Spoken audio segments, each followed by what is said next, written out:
Soon.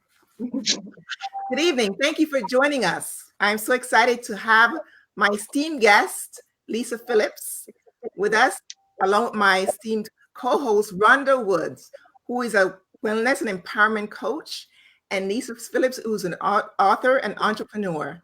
As you know, the Eve Speaks platform is to encourage women to live beyond the splinter, to be the next best version of themselves. My name is Angela Gibson.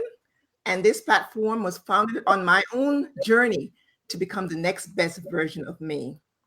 And so today, I'm excited to welcome again Lysa Phillips, who will be discussing with her journey to live beyond the splinter.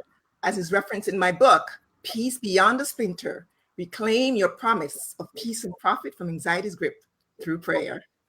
Thank you, guys. Awesome. Well, thank you so much, Angela, for having us. Thank you so much, Lysa, for joining us. We're so excited to have you.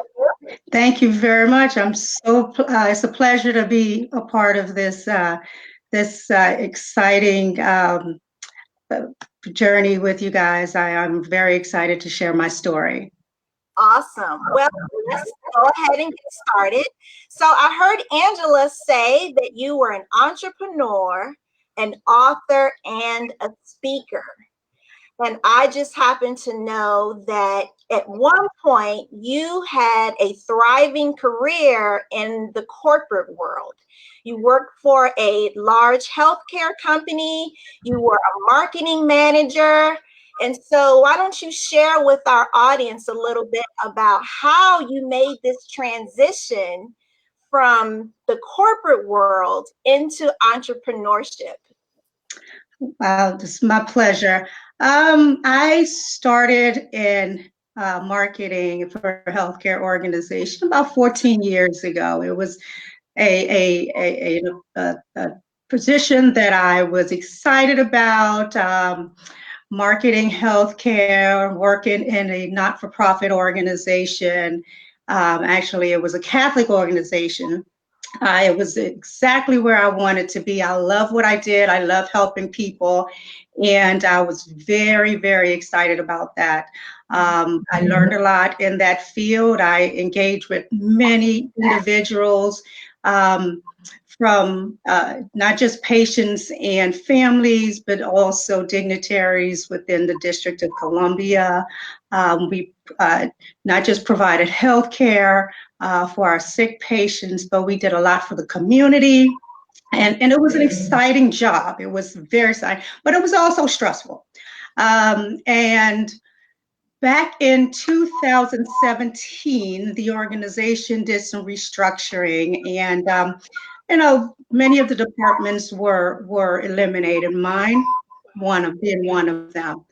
And at that point, I figured, okay, this was another opportunity for me to start a new chapter of my life.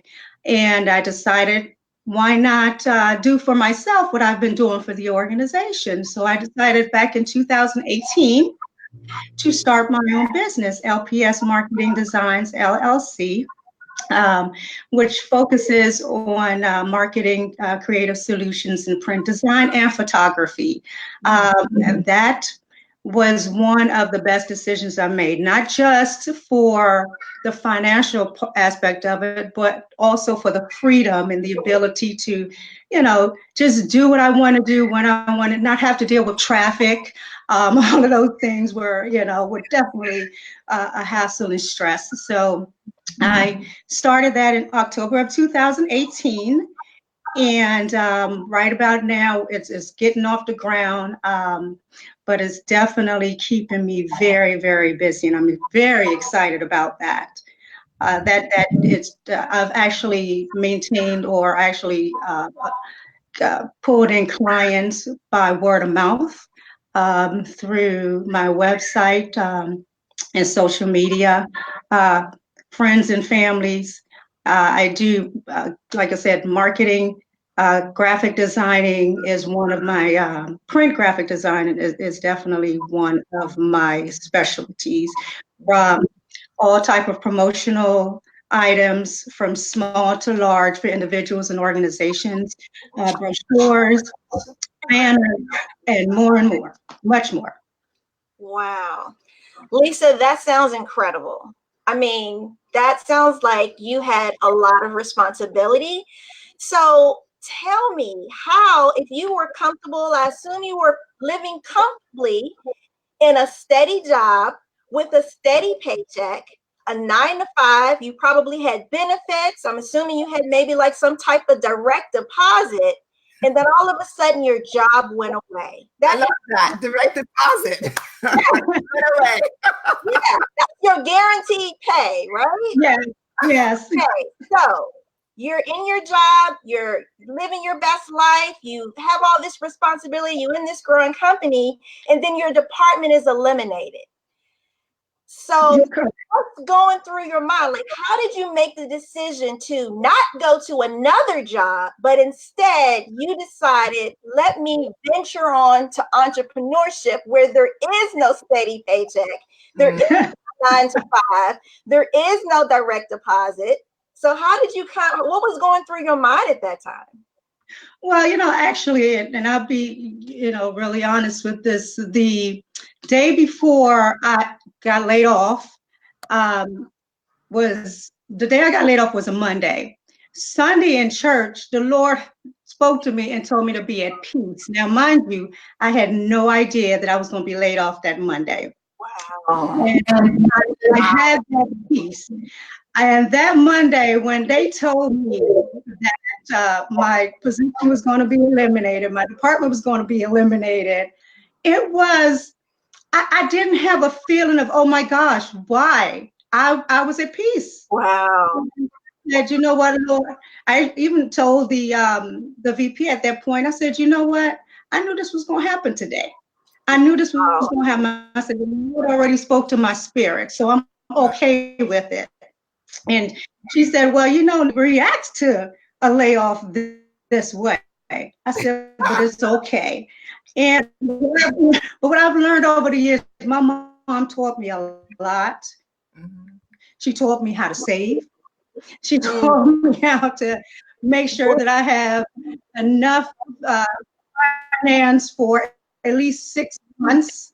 And I actually I did way beyond that. That's awesome. So I wasn't afraid, trying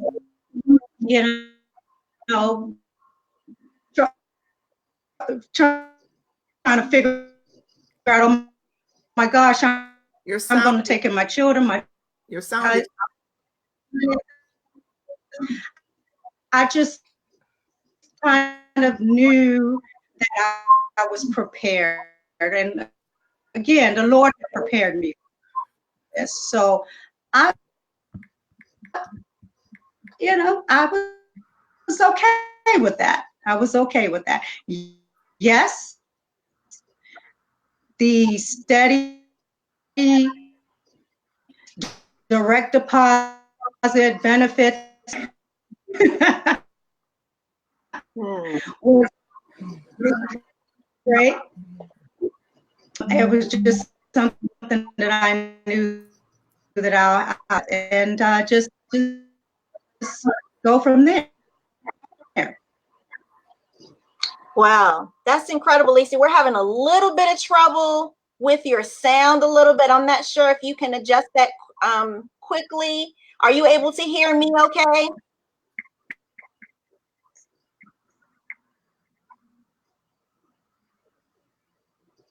You're able to hear me okay, Lysa? Seems like she's having some technical difficulties. Oh, we're having a little technical difficulties. So Lysa, right now, we're just putting up your website, which is lysaphillips.com. And also we see that we can follow you on Twitter as well as Instagram. I'm a survivor 45. That's I am a survivor, SURVIVOR 45, all one word. And that's your Instagram and your Twitter account. And then also people are able to follow you on Facebook at Lysa Phillips. We just wanted to make sure people have your contact information. So I'd like to, so, your journey so far sounds like it was very brave, a very brave, courageous move for you to go from that steady check and Yes. that the steadiness and security of a company job to venture into entrepreneurship. And that definitely sounds like a bold move. Um, I'd I can hear you now. Okay, great. So I know that your story has definitely had some ups and downs, some bumps and bruises.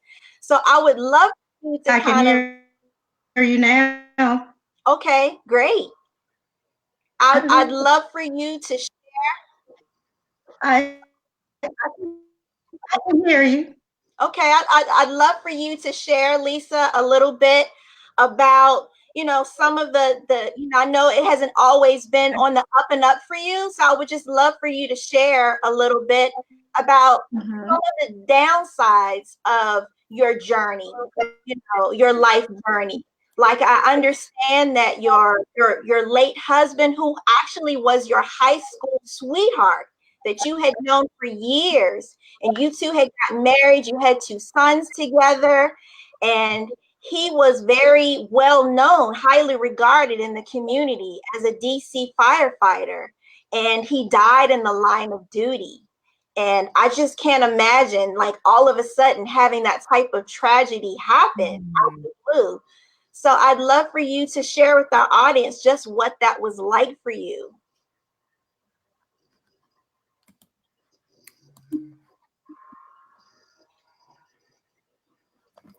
She's challenged. Lisa, are you still with us? Actually,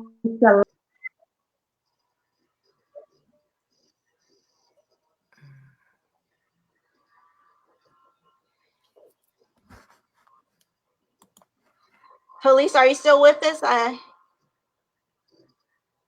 can probably maybe just adjust your sound a little bit.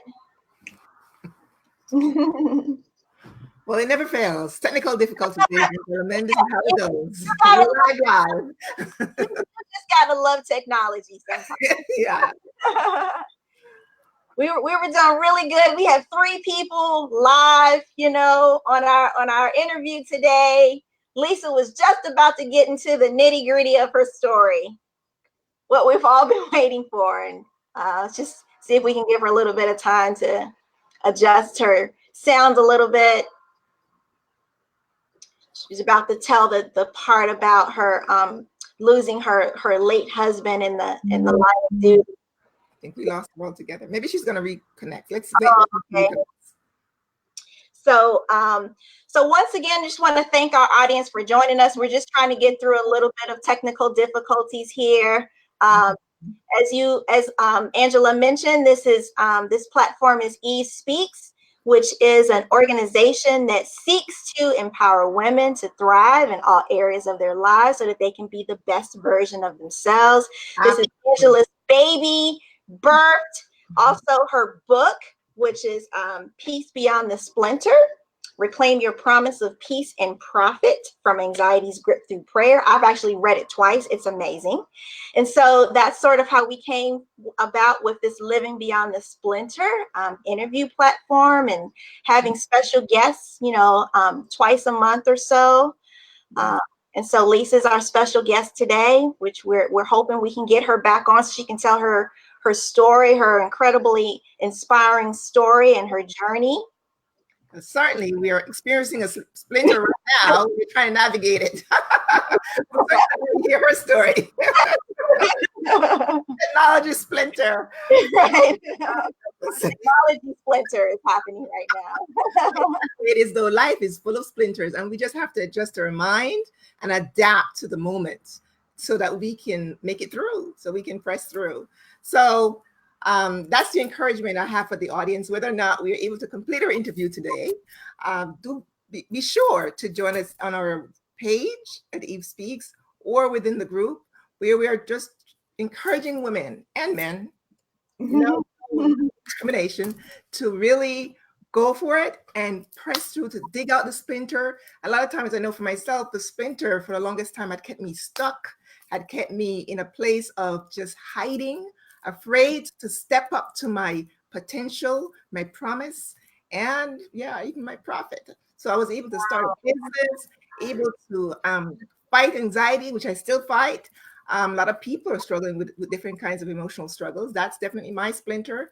But through the journey of really deciding that I was going to show up for myself, I've decided to encourage other women to show up for themselves. And Lysa is a great example of a woman that had gone through so much and is still going through some challenges, but is pressing through to the best of her ability. And hence our platform, Living Beyond the Splinter. But I must say that sometimes we are in the splinter and we have to decide to navigate and adjust our minds to carry on. Sometimes it go away. Sometimes it's still there. And Angela, you use the word splinter. Is that like a sort of a metaphor for certain things? Like, how do people identify what their splinter is? So that's a great question, by the way. It's a splinter, when you think about it, I grew up in Jamaica. I think about a piece of glass getting stuck in my foot because we used to walk barefoot, or a piece of wood hurts like hell. And when it gets in there, your life is just not the same until it comes out. I mean, and if you don't address it, the pus and the inflammation builds up. Wow. And you walk on that foot. And it's the same thing that's translated in our lives. Whatever the dysfunction is that may have hijacked our promise, we have to make a decision that we are going to remove it. We've got to work on it. I mean, for me, the anxiety has been something that was I definitely gained a lot of inflammation and pus, and you can imagine what I'm talking about. Right. And it may be something different for you. I know it's different for you, Rhonda, right? Yes. You had experienced so much loss and struggle and growing up and all of that, but here you are with me today. Yes. Speaker, fighting with your daughter, and just your daughter is amazing. She's a sort of her speaker herself, and you did it in spite of, or maybe I should say because of, perhaps, to stand on your story instead of inside of your story. So that's how people are going to identify your splinter, to know that thing that is poking you, but you either try to ignore it or you're trying to circumvent it. But a lot of times we really just need to deal with it. And that's been the bravest thing for me, and still continues to be this day. Wouldn't you say that for yourself, Rhonda? Absolutely. I think you can have a lot of different splinters in life at different moments in your life, or you can have one main splinter that you probably gained in childhood and it carries you through to adulthood. And because you never dealt with it, or maybe you didn't have the tools to know how to deal with it. So I think it's important when you do have these splinters in your life that you first identify what it is and be willing to do the work to remove it. Right? And then also realize that splinter may come back. It's not a one and done type of deal, right? Yes. Absolutely. Sometimes it can come back. I know a lot of people who struggle with mental health, who struggle with anxiety, as we do, or maybe even depression or moods or things of that nature, or even loss or grief, or as in Lysa's case, with loss and grief, but also emotional and physical pain. Being able to deal with those things, praying to God for the strength to be able to cope, properly, positive coping skills, and also gathering the tools to be able to overcome it, because you want to be an overcomer. Now, once you overcome it, it may definitely, most likely will creep back into your life. But the difference is in the next time it comes is you'll have to just, use those strategies again in order for it to remove that is so true, because one of the things I want to make sure I never communicate, and if I have, I want the audience to forgive me on my platform, is that I've overcome anxiety and it never shows up. That is not true. Yeah. I mean, even right now, actually, I this week I went through an episode and I had to and I've had to get into the scripture and find Psalm 46 was Oh, powerful for me this week. yeah. God is my refuge and my strength, and ever-present help in trouble. I got it memorized, child. I got it memorized. And it said that, even though the mountains smoke and the earth shakes, I mean, it was a powerful imagery. God is within her, and he will help her at the break of day. I mean, that scripture this week, oh, it was like balm to my soul, because my splinter returned, and I had to decide, okay, these things I've learned, let me put them into practice today, Absolutely. and maybe tomorrow morning and the next morning until I'm back to stability. So I Right. know a lot of people don't want to talk about emotional struggles. I embrace the opportunity to tell you how you can certainly rise and above your splinter, rise Right. above. So, Excellent. And I love in your book how you talk about not only about rising above your splinter and thriving, finding peace, how mhm. you use the most important tool in your arsenal of weapons, which is prayer, but how you don't have to stay stuck. I No. think a lot of people, when they have that splinter, they just kind of they get used to it and they just kind of walk around with it in life, not realizing not only how much is infesting themselves, but sometimes it can affect the people around you as well. So It'll affect your relationships, people that you work with, your family, your future spouse or your current spouse, your children, your nice. neighbors. It affects everything. And Right? that's the thing that you just pointed out, made a very good point, is that you can get so used to being in a state of dysfunction.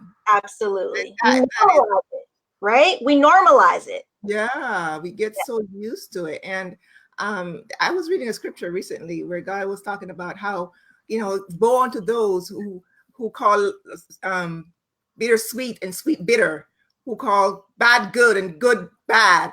And Oh, he was describing, I think it was in Isaiah, he was describing the fact that we get used to dysfunction and we accept it as normal. And I was like, wow, he didn't use the word dysfunction, but that's what he's talking about. Hi, Lisa, you're back. Yeah, I love that kid on my phone. It's I yeah. all don't right, know. girl. You just work that splinter. Let's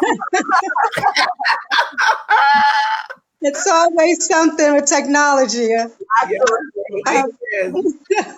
But she's gonna pick up where we left off with your story about your husband and how how you're Yes, traversing that journey, like Yeah. that experience.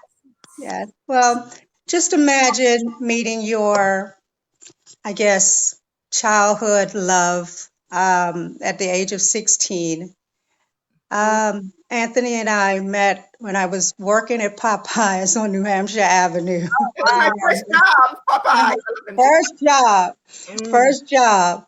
It was so interesting when he walked in with his friend, and I just recognized that dark skin, uh, handsome, brown-eyed young man. But what attracted me, because before back then, jewelry was a big thing, big earrings, big necklaces, and so it was all of that combined. mhm, And I was definitely taken by him. And when he and his friend was fussing to see whose number I was going to take, he came into my line and was just so charismatic, and I was just, oh wow, I was kind of interested in what I was looking at. And we we talked, he joked around, he we exchanged numbers, and later on that week I gave him a call, and from there we became friends. We started talking, and I asked him, I said, do you have a girlfriend? He said, well, I have a friend right now, but and so we ended up becoming friends, and then got to know each other well, and I got to know his mom. mhm, And he went to my prom. Actually, he was 4 years older than I was. mhm, He went to my prom, my graduation, and we just started becoming best friends as well. And his mom was an evangelist in the church. mhm, And so, of course, he shared with me. He said, the splinter, the splinter strikes again. We're getting so good. Oh, Angela says, so proud of my sister Lisa, Angela West. Thank you for joining, Angela West. We lost you again, Lisa, all but right, I'm back. I'm back again, right? yes, yes, you're back. You're telling us about his mother was the evangelist in the church and Yeah. went to your Yeah. mom. Yes, keep on. She invited me to church. I went to church, and see, Tony was 1 foot in church and 1 foot in the go-go, and which of course is common for a young black man in the district. So we got to know each other well. I got into the church, and we decided, we think we're going to work at this as a relationship. At the age of 19, I got pregnant with our first son. We decided to name him Junior. Actually, he had a name for him, which we ended up naming our second son because we need a junior in the family. We don't have a junior in the family. So that's what we did, and we got married back in 1993. It was a small wedding in our church, which was actually put on by some of the leaders in the church. It was through one of the marriage reunion or that they were having. And it was a great small wedding. And when I met Tony, one of the things that he shared with me was he was longing to become a firefighter. He had taken the test and he was waiting. Now he kept waiting and waiting and waiting, 7 years of waiting. But eventually, God blessed him to get into the department. Now, mind you, at the age of 24, at my age of 24, we had our second son. Soon after he got into the department. And it was an exciting thing for him. He used to chase fire trucks when he was young, and unfortunately, Mm. May, exciting thing for him. He chased fire trucks. He, in May on May 30th of 1999, and this is a little emotional for me. I'm sorry, guys. I know, I know. Actually, the day before that, my our oldest son Anthony had a choir rehearsal at our church, which wasn't far away. And I, shared with both the boys. I said, you guys want to go see Daddy? And they was like, sure, Ma, let's go see Daddy, because the following day was Sunday, so it'll be church day, and that's one of the days that he never works. So we were expecting him to come home that Sunday. Um, we went down to the firehouse. The boys had an opportunity to, play around with the firefighters, right? Get on the fire trucks and fly down the pole and enjoy time with Daddy. But because Engine 10, which is the engine company on Florida Avenue, is the busiest engine company in the nation, we rarely went down there. So that was a great opportunity for the kids to actually go down to see their dad. Well, some of the firefighters took photos and just, had a good time with the boys. Well, lo and behold, I didn't know that that was the last time we were going to see him. Wow. About 2 a.m. in the morning, I received a phone call. Now, mind you, every time his Tony was at work, the boys slept in the bed with me. So immediately I answered the phone, and I heard someone on the other end saying, Miss Phillips, we have some information on your husband. And, I thought it was one of his friends playing around, but immediately I jumped out of my sleep, and all I could imagine was military coming to the home.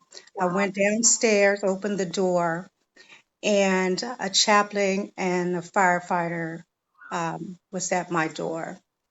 The chaplain reached out his arms out to me and said, I'm sorry. I moved back and I said to him, how could you come to my home to tell me this? And as I said this to him, I felt like someone wrapped their arms around me from behind. And I had this peace that flowed from head to toe. And I knew it was the presence of the Lord holding me and comforting me at that moment. It was unbelievable. Of course, I could not, at that moment, I pretty much went numb. They should tell me, well, we need to go to Washington Hospital Center. I called my mom, I called my pastor, I called my brother to come and stay with the boys, and went down. And it was something that I would not. It's just so hard to describe. This was my love. This is the man that, the father of my children, the first man that I ever really cared and loved. And we recently got married. We recently had children. So how could this be at this moment? How could I take care of my boys by myself? There were a lot of questions going through my mind. There were a lot of hurt and pain. I mean, the emotions, it was just, it was, it was something that I could not manage by myself. And I had a lot of support around me. I did have a lot of firefighters around me. And this tragedy actually occurred on Cherry Road Northeast, where my husband passed away, another one passed away, and several that was severely burned. Um, but it was something that I, I'm still grieving over. It's something that I will never forget. It's something that will be with me forever, particularly raising my boys without their dad. And, my oldest son shared with me when I came back from the hospital and told him, I sat him on my lap in the kitchen. Now, mind you, he was 6 years old and my other son was 21 months.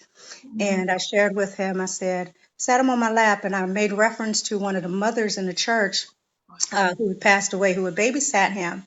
And I said, you remember Mother Poole? He said, yes. I said, well, remember when she went home to be with the Lord? He said, yes. I said, well, your daddy went home to be with the Lord.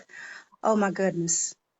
This little boy's eyes just watered, just got big and started to water. And he looked at me and he said, "Ma, I wish God could have given my daddy another chance." Wow. He got down off my lap. He went downstairs to check on his brother. He came back upstairs and he says, "Ma, are you okay?" I said, "Yes." He said, "Okay." Incredible Uh, charity. it was my oldest son became the man of the house. His dad always shared with him, when he's not there, make sure the doors are locked, the alarm is on, and you take care of Mommy and Arzel, which is my middle son. And he's lived up to that. Um, but it was definitely,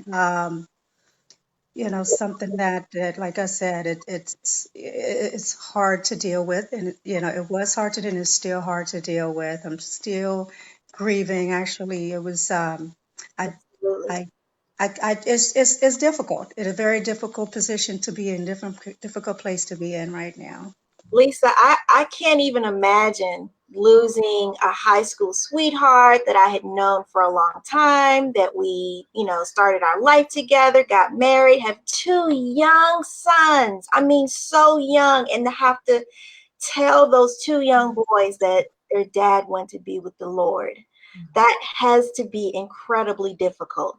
Now, I know that this incident happened on May 30th, and I believe it was 1999. Is that right? That's correct. And so what happened this year on May 30th, 2019, that you'd like to share with our audience? Well, on May 30th of this year, I released a book in honor of him Wow. entitled He Answered the Call. This book, the Lord had placed in my heart many years ago, but life happens. So, Absolutely. right. So, interestingly enough, after I was laid off my job, this was an opportunity for me to write this book. And I started this book July of 2018 because I wanted to honor him, and I wanted to release it on the 20th anniversary, and which I did. Writing that book was my time to grieve. It was my time to heal. I didn't realize how difficult it was going to be, even after all those years. I think I've cried more through this book than I did 20 years ago. Wow. Um, but it was definitely an opportunity. I wanted to share this story, not just from my perspective, but also from the family, friends, and firefighters' perspective. So it's coping with our loss from the family, friends, and firefighters' perspective. So I had an opportunity to talked to a few family members, a few friends who've loved him and have been in his life and who he's been an inspiration for, as well as some of the firefighters who were actually there during that time. And we know as family, when we lose someone, it's detrimental for us. But even having to lose a fellow brother in the line of duty for these firefighters was as detrimental. Some of them share their love for him, the jokester that he was, and some of them are dealing with it in a very difficult way right now, emotionally. um, I've had some of them who sat with me and cried and Wow. The Splinter strikes again. That's Yes. stubborn, Splinter. The Splinter strikes. I wish I never show like that. The Splinter strikes again. Yeah. So heartfelt. Thank you, Chandra, for joining us and for listening to. Oh, she's back. I'm back again. And I don't understand what's happening here, um, but yeah, it was definitely writing this book was definitely a healing time for me, and I was able to really get my emotion out in this book. I was able to share the children's perspective on, how I was growing up without their daddy, and, the older son being more of a father to the younger son. And then again, the firefighters sharing their perspective as well. But like it was definitely an opportunity for me at that point to kind of get some type of closure. I share so many coping mechanisms in this book. Some of them are funny. Some of them, will seem to be, a little strange, but it's how we coped. One thing I do know is that different people have different methods of coping. There isn't no one size fits all. And Right. so I know that this book writing project and the launch of it has been very, I know it was a painful project for you, but I also know that it was very therapeutic and healing for you. It brought about some healing. And I also think it's very noble of you that you not only shared things from your perspective, but you allowed other people who knew him very well, your family, as well as fellow firefighters, to share their perspective and share in their loss and in this project as well. So we Right. appreciate you having all of those perspectives on the legacy of your late husband. Very powerful and very unselfish to include others because they Uh, need healing as well. That's awesome. And Sure. so, Lisa, you obviously went through this really difficult time, but then even after, so you went through this emotional pain, but then you also have gone through some physical pain in the way of some health challenges. Why don't you share a little bit with our audience about that? Right. Well, apart from that, you think when you lose a loved one, oh, that's one of the most difficult thing. And, you pray that you don't suffer or go through any more trials and tribulations and tragedies. But several years later, I gave birth to a daughter. And while recovering in the hospital, I went through these chills that went through my body. It was just, something that I've never experienced before. It wasn't chills as if, you were just cold from the outside. It was chills from the inside. Wow. And doctors could not identify, could not figure out what was going on with me. They said, oh, well, you're probably recovering from the anesthesia. Mhm. Well, that wasn't the case. After coming home, I decided to go to see a doctor. I was having joint pains and fatigue, and it was difficult for me to move my arms. It was something that I've, never had before prior to that. Well, I went to see my primary care. She said, "You need to see a rheumatologist." Wow. Why do I need to see a rheumatologist? Well, I think there may be a problem here. Went to see a rheumatologist, um, got examined. Rheumatologist said, "I think." Splinter strikes again. Oh man, you gotta. This is a stubborn. Okay, I'm back again. So I said, "Lupus." I said, "What is lupus?" Wow. It's an autoimmune illness. Okay. So I'm thinking, okay, well, all right, I'll take some medication. I'll be okay. Um, so I decided to get two more opinions. Both opinions, you have lupus. Wow. Um, Lupus is an autoimmune illness that affects the skin and the organs. It's actually, there's not a cure for it. However, it is manageable through medication and healthy lifestyle. I've experienced the various symptoms of it throughout the years, which includes, like I said, fatigue, joint pains, and it can bring up a host of other issues as well. And that has been challenging throughout my years. It's actually been about 16 years since I have endured this. Um, and it's not something that I would wish on anyone, because there are days that can be they're good days, and they're not so good days. There are times where the fatigue can be overwhelming, the pain can be overwhelming, but again, with treatment and medication, I'm able to function pretty normally. Um, and it's an everyday challenge. So I am always grateful for the days that are really good.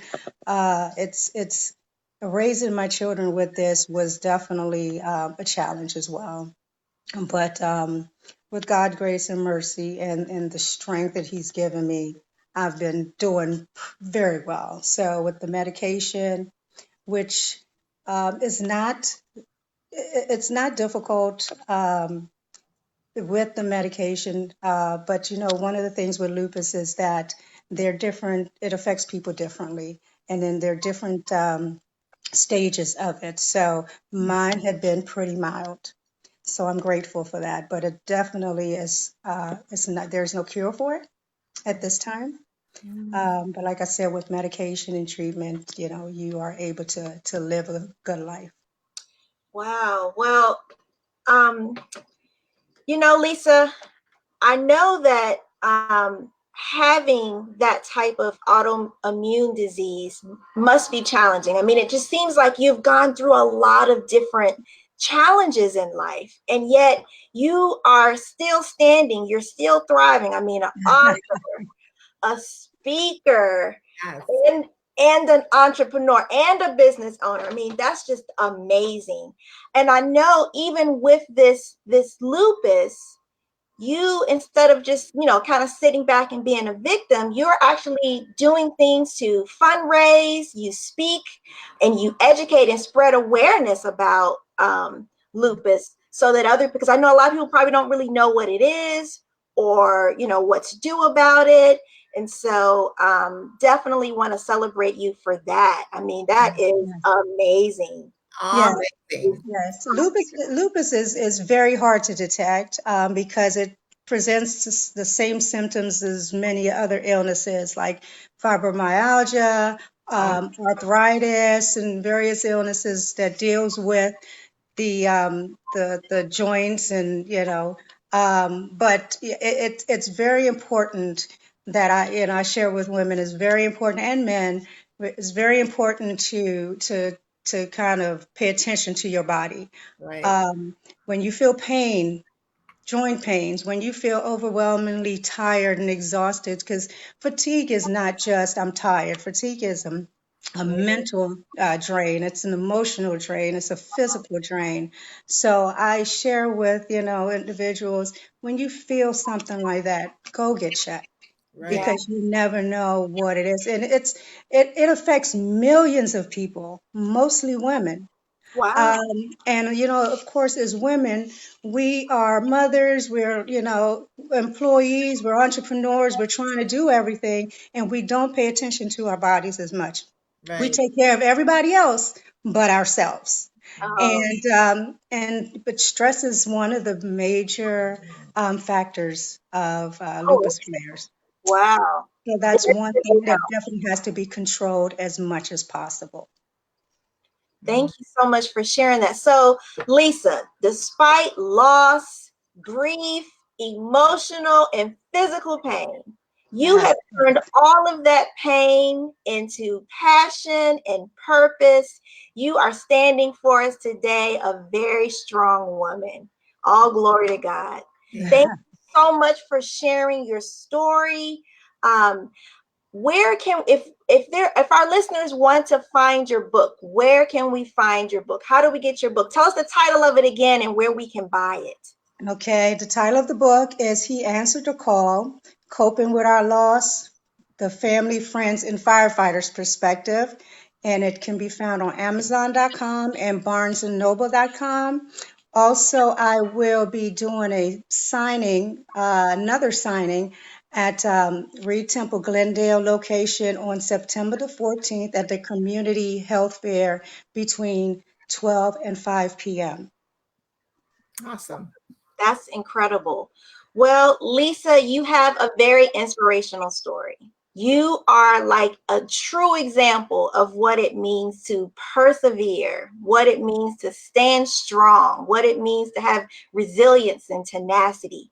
What message do you have for people, some of our listeners, who might be struggling with grief or loss, or who might feel helpless or just stuck or feel like giving up? What message do you have for them? Well, we have to understand that grief is not temporary.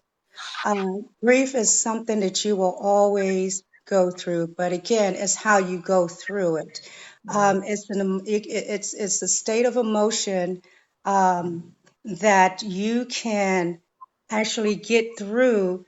One of the things that I share in my book is to reflect on the good times, to reflect on the positive things about that individual, how that individual affected you in life, how that individual has been there for you and with you, and just to be able to kind of, work with those things and always share with others. Don't hold in the pain. Always talk about that individual.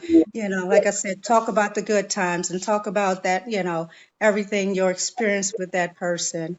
And also to be able to, with prayer and comfort from God, it really, faith is one of the most important things. When you have God in your life and um, you understand life and death, um, you are able to deal with a lot of things. You're able to go through grief in a more in a better way, shall I say? Because we know, of course, that God is our comfort in times of trouble, Yes. and that's one thing that I share with individuals. And just hold on to His unchanging hands. I'm sorry, my dog in the background here, but hold on to God's unchanging hands, and we can get through it. Always have a supportive team beside you, and prayer. Yes. That, Awesome. Wow. Well, Lysa, thank you so much for your words of wisdom. Thank you so much for sharing your story. I'm You. sure our audience was very inspired. We've been putting the title of the book across our stage, across the site here, as well as your social media. And then we also have the information on your book signing, which is coming up in about 2.5 weeks. right. So if anyone wants to either follow Lysa on social media or go to her website or contact her, buy her book or maybe even get a personalized autographed copy, I'm sure you'll see her at the book signing. Yes. So I want to thank our audience for joining us for today's interview. We hope you were inspired. Please follow us on the Facebook group Speak. That's EVESPEAKS,